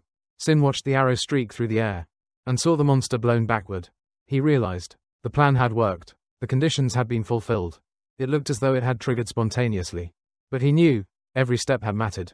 The monster had a massive hole torn through its chest. And finally, it collapsed. Sin muttered that the feeling was strange. But somehow, it was growing stronger, spreading throughout her entire body. The method he used had been a bit extreme, but in order to awaken her, he had to ignite that sensation within her. Meanwhile, Chip was still struggling with the question of whether he was truly an eye. It felt like he could predict everything before it happened. And Segan, he had begun questioning what awakening really meant. He told her not to rush. We have plenty of time, he said, but she insisted he stop avoiding the topic and just give her a straight answer. Right as she was about to press further, she collapsed unconscious. Sin sighed as he carried her on his back, grumbling, making friends is seriously hard. But at least, he'd managed to resolve one thing. They eventually stepped out of the cave. When she regained consciousness, she told him she didn't understand why she'd acted that way. It felt like she wasn't herself. Still, she couldn't believe she'd been so harsh toward the person who'd saved her, twice. She apologized for doubting him, and for passing out. Sin gently reassured her. It's fine, no one got hurt. The monsters are gone. You just need to breathe and calm down. With tears in her eyes, she nodded. Then, he asked, could you give me back the necklace I gave you earlier? Before we entered the cave. She stood up and handed it to him. As he looked at it, he saw the color had changed. That's when he realized she had used it. He reminded her, that feeling you had, that's the makeup effect. It only happens in a dungeon ranked like Hobby's hideout. The ability of the necklace was to enhance the senses. Once certain conditions were met, this ability would automatically activate, causing the user's perception to sharpen dramatically. At that moment, they would go beyond the limits of ordinary human capacity and tap into extraordinary sensory awareness. The difficult part was meeting those conditions. The user's emotions had to be pushed to the absolute extreme. Given Jia's personality, the best way to activate the necklace was to push her into intense fear. Sin explained that he had intentionally created a situation that would terrify her, even if it was a bit harsh. Still, as long as it worked, he would be able to awaken her. Despite the cost, it was worth it. These kinds of items were extremely rare on the market, and he had long given up on using them. But in the end, Tai finished everything in under 2 days, thanks to Sin's ability to make things move smoothly. Still, Sin knew this was only the beginning. Jia had only just awakened. Through the necklace's power, she would need training if she wanted to reach the level she once had. At the peak of her career, he told her her first task was to create a situation where she could focus entirely on the monsters. To do that, she would need to switch weapons, specifically from shortbow to longbow. Since she was physically strong, she should be able to handle the transition, and with a longbow, she could attack from farther away, reducing close encounters with monsters and the risk of fear-driven paralysis like before. There were other things she needed to work on too. Jia thanked him for all his advice, which made Sin a bit flustered. She explained she was deeply grateful for everything, including the necklace. She honestly thought she was going to die without doing anything meaningful. But when she held the pendant, something shifted. The world around her seemed to freeze, and she felt a strange connection awaken inside her. She could see her target clearly, as if a glowing mark had appeared on the monster's body. To be honest, even though she had the title and reputation, her personality and skills were still no better than a newbie. No matter how hard she tried to change, she just ended up more disappointed in herself. But lately, ever since she got to know him, it was like she had grown. In just a blink, she began to realize she could do far more than she had believed. For the first time, she actually felt curious about herself. And in that rare moment of openness, she began to talk, more than usual. Just as she was about to say something else, he interrupted. Doing this alone is hard. He handed her his phone number. Call me anytime, he said, if you ever need anything. Jia smiled. and happily accepted. She promised to share her number too. Right as she was about to do that, Sin received an urgent message from Tai. He decided to contact him. Once they were outside, scene shifts to the Hunter Guild HQ, where Tai is casually chatting on the phone with Shin. After thanking Shin, Tai said he'd call back once his meeting was over. I told him I'd help if I could, then brought up the item Shin had given earlier. It turned out to be extremely useful. By now, Shin had left the training zone and waved goodbye to the second Jia. Tai breathed a sigh of relief, grateful that the item had worked, and thanked Sin again for being willing to help. Then he ended the call. While Tai was waiting in the room, a few men walked in. They informed him that the president of the Hunter Association had sent his regards, and that they could depart immediately. The two of them left the room, and as they walked, everyone was murmuring about how strange the situation was. Normally, if the president wanted something, he would issue an official document. But today, he had personally summoned Tai. When missions came through official channels, they were always difficult, so if the president himself had stepped in, maybe, just maybe, an S-rank gate had appeared again. Tai reassured the woman beside him, saying there was nothing to worry about, since Sin had agreed to help as well. He told her, as long as I keep fighting the way I always have, there shouldn't be any danger. He truly felt that his decision to connect with Shin had been the right one. The others noticed that Tai seemed much more upbeat. After the Arixani dungeon raid, they figured it probably had something to do with that mysterious weapon maker. Ever since then, he'd been acting differently, and that made her wonder about this so-called unlimited support. She was surprised too, especially by how generous the guild master had been with the terms. Even though Tai was no longer part of the Burr Circle, this made emotional control more difficult.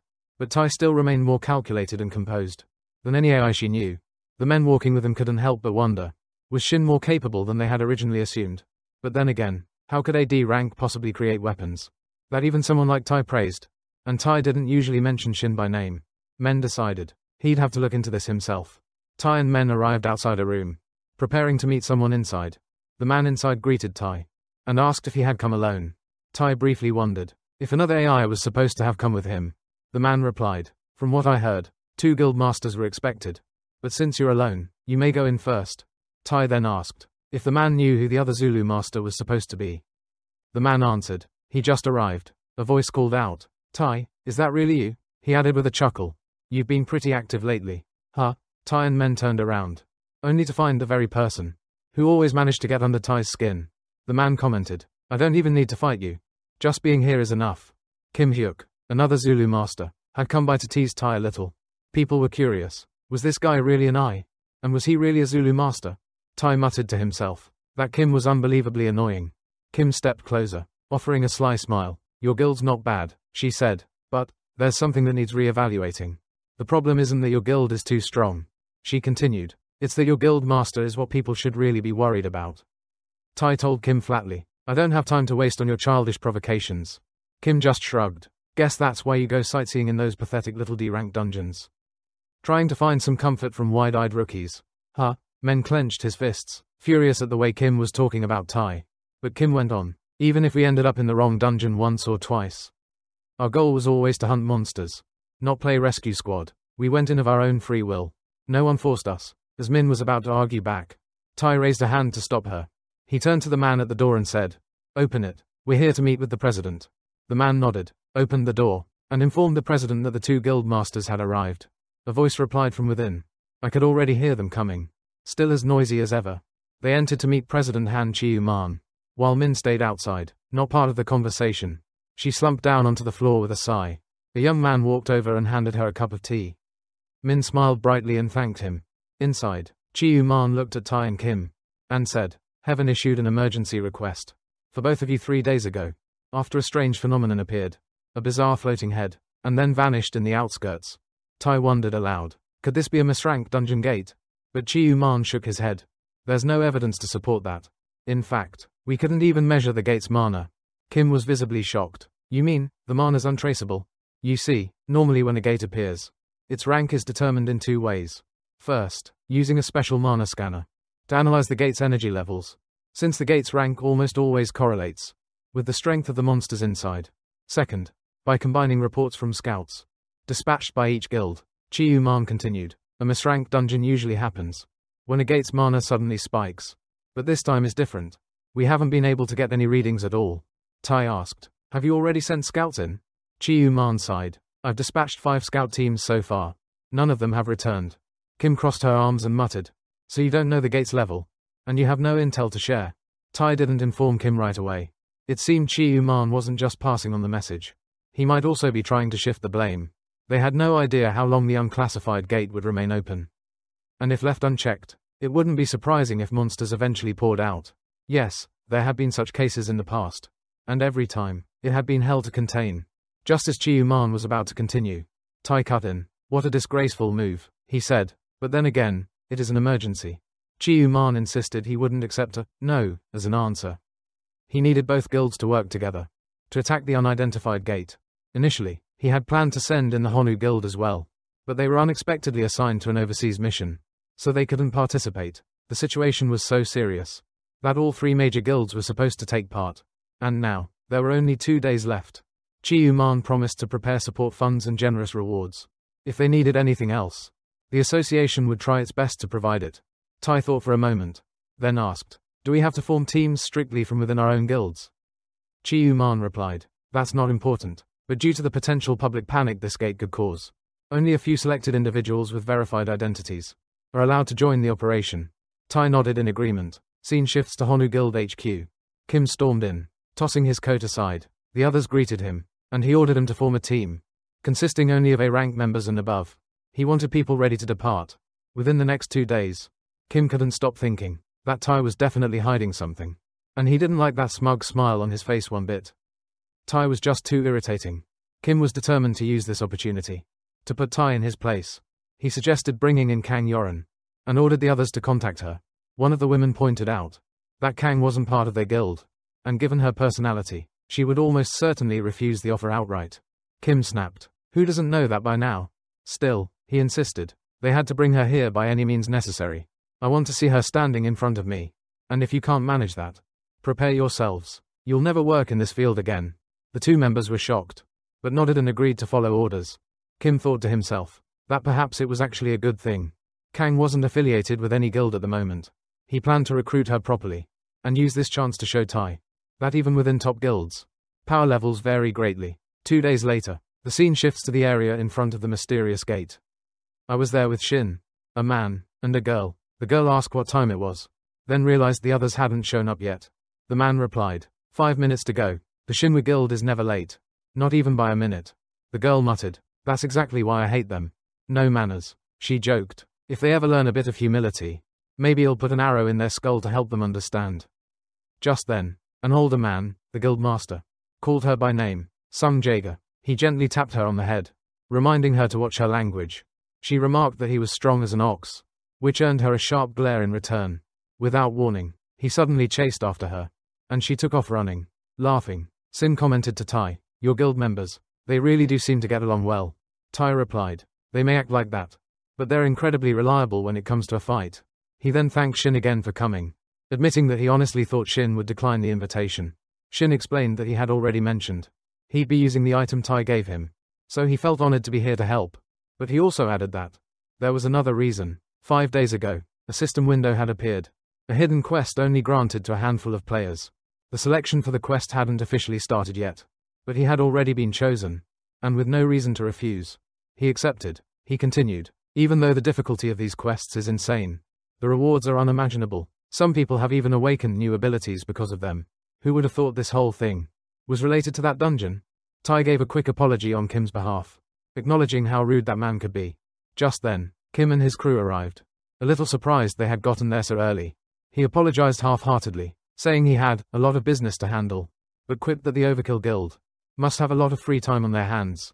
Must be spending all your days in low-rank gates. Huh, no wonder you're always free, he said with a smirk. The Vice Guild Master of Overkill turned to Sung and said, don't mind Kim, don't give him any ammo to work with. Just as Sung was preparing a comeback, he cut her off, again, repeating, just ignore him. Kim reminded everyone that the rivalry between the guilds was still tight as ever. It's not just personal anymore, he said. It's all over the media now. Endless debates about which guild was stronger flooded every platform. Kim glanced at Shin and chuckled. Is this guy the trump card Tai's been hiding? He acted like he had some grand plan, but in reality, he just looked like he was putting on a show. Kim then mocked Shin's outfit. What's with the travel gear? You on vacation or something? Exploring a dungeon isn't a joke. Unless you're just here to be carried. A girl entered the room and told Kim to calm down. Because they had a new member joining them today. Kang, who'd been eavesdropping nearby, asked sarcastically. Didn't you say we didn't have time to waste? So why are we standing around arguing? Let's just get moving already. Sun lit up when she saw Kang arrive. Suddenly curious about the composition of their team.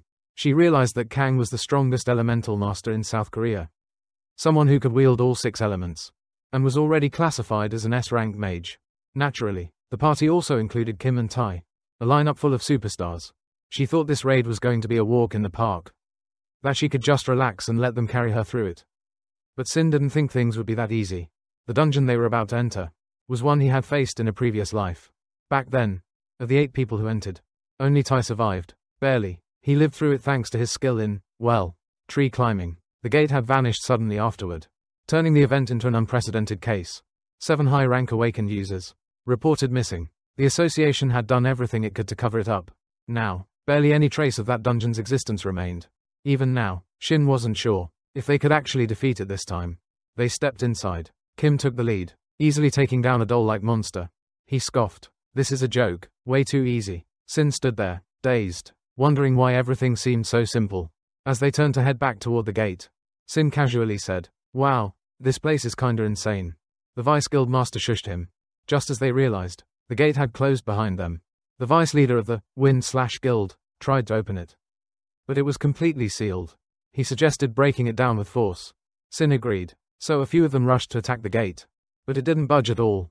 Kim stepped forward. Everyone stepped back. I'll handle this. Just then, 2 of Tora's maids appeared and launched an attack. Kim quickly countered, but even he was surprised. What are these things? How are they holding me off? A girl in the group commented on Kim's technique. He waved it off. Nothing special, just basic stuff. Then added, honestly, it's a waste using real skills on nonsense like this. But suddenly, she noticed the monsters were reviving. Kim explained, they have a resurrection trait. Only those above a certain level can even dream of facing me. He conjured 2 massive hands and crushed the entire group of enemies in a single slam. Meanwhile, the others were still locked in battle. Sin and Kang stood to the side in silence. Sin turned to her. Why aren't you fighting? She raised an eyebrow. I could ask you the same. He replied, I'm in the support, production class. She shrugged. No specific reason. I just don't feel like wasting energy on this kind of party. At first, she was a little excited, thinking she'd get to work with the strongest hunters in Korea. But now, it all felt like a facade. All flash, no substance. They couldn't even take down a single monster properly. If I had known this is how it would go, she muttered, I would have rejected the invitation on the spot. Sin felt something strange in the mana emanating from the monsters. There was something off about it, as if it had been tainted. He wondered, could they be tethered together by some invisible thread? All the mana seemed to be flowing toward a single object. Maybe if I just smash it, he thought, this whole thing will stop. He also questioned to himself whether there was any point in showing off his abilities to the others. But maybe it's fine if I just use a few of my rented powers. Meanwhile, Kang was using her powers to raise something small from underground. Sin asked, do you have enough mana to deal with those bugs? And why don't you just send that thing over there? She shot back, I already told you, I only kill what I want to kill. When Sin eliminated one of the bugs, he thought, maybe it's worth taking a closer look. Then, smirking, he teased, don't tell me you're scared of bugs. She snapped, stop talking to me, you're so annoying. Sin apologized, saying he didn't mean to pry. But he pointed out that there might be a bug-like monster lurking nearby. Kim was still fighting the monsters, but they kept getting back up. He grumbled, why the hell aren't my attacks working? Tai was fighting hard too, until suddenly, everything around them froze. Kim blinked. What just happened? Then he realized, he'd finally warmed up, but it felt like his fire was starting to die out. The object controlling the monsters had just been destroyed. Sin had absorbed its mana, and realized that this was the source of their resurrection ability. If he hadn't been able to see the corrupted mana, there's no way he would have discovered this. He began to wonder, was this the real reason they all failed in the last Life's raid? Elsewhere, a nameless man reported to the Vice Guild Master. The main hall's nearly empty. We're not exactly sure what's going on yet. Might be best to investigate the entire first floor. The Vice Guild Master agreed. I'll lead. The rest of you, stay close. They charged forward, and ran straight into a group of monsters, identical to the previous ones. Kim shoved the Vice Master aside. We'll go first. He launched into the enemy line. Meanwhile, some of the others began to wonder, could the mana these creatures are gathering be tied to an object inside them? Kim pointed to his own chest, and said to a girl beside him, shoot here. She hesitated. Wait, if I shoot that, won't I destroy the control core too? Kim briefed the others on what had just happened. And in the blink of an eye, everything seemed to resolve smoothly. Nothing complicated at all. Kim thought to himself, I can't believe we cleared the first floor this fast. They moved through the rooms like a breeze through leaves.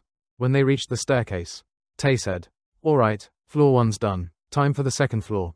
Kim instantly called him a bastard, telling him not to act like he was the leader, especially since it seemed like he already knew what was going to happen. Tae told everyone to follow him, but after a while, Kim thought he was just ignoring him now. He made up his mind to crush Tae's ego right then and there. Suddenly, Kim felt a sharp pain. He had overexerted himself just from trying too hard to win. Sighing, he said they should keep going. The girls nearby suggested moving together as a group. Meanwhile, Sin was getting a strange feeling. Something didn't sit right. Tae's words sounded normal, but Sin couldn't be at ease. Without checking the next room himself. So, he stepped in alone. There, he felt a stream of mana flowing from the upper level. Suddenly, they were attacked. The force was overwhelming. Kim grumbled, I didn't even get to use my moves. The others were surrounded, doing their best just to defend themselves. Tae shouted, Is everyone alright? He thought about the invisible monster. Its energy felt like something high-tier, elite. The Vice Guild Master confirmed he was okay. And Sung said she was fine too. But there was no sign of Sin. Tae froze. His mind went blank. He looked around frantically, only then realizing Sin had vanished. Classic mistake. He lost focus for 1 second. He shouted Sin's name. Meanwhile, Sin was still inside the strange room. Alone. He could tell the battle outside wasn't going well. He had just finished replenishing his mana, and knew he needed to rejoin the team immediately. But when he turned around, the door slammed shut behind him. Could there be an enemy in here with me? He wondered. Then, a young girl appeared from behind the door, holding a small doll in her hand. Sin blinked. What is a child doing in a dungeon? She looked up and asked, Are you a hunter? Then she turned around and added, Come with me. As she walked away, Sin called out, Wait, how did you know I'm a hunter? She replied, The old lady downstairs told me that a hunter would come save me one day. When he shows up, I should leave with him. You've made it this far. So you must be the one she was talking about. Sin became curious about that old lady. The two of them walked down a staircase. The girl asked, Do you know the woman she mentioned? It's weird, I know, but I'm sure you're the hunter she was talking about. Then she called out to someone else. Mom, it's time to get ready. The one you spoke of is here. Sin saw a woman who looked mentally shaken, like she'd suffered something deeply traumatic. Even so, he forgave her immediately, and said calmly, I was sent here by the Hunter Association. When she heard that, she immediately sprang up. Wait, are you really from the association? He confirmed with a nod. I imagine you've been through a lot. But I'd like to understand what happened here. The woman dropped to her knees, relief written all over her face. Thank you, truly. She then introduced herself. I'm the 4th scout they sent into this dungeon. The first 3 never came back.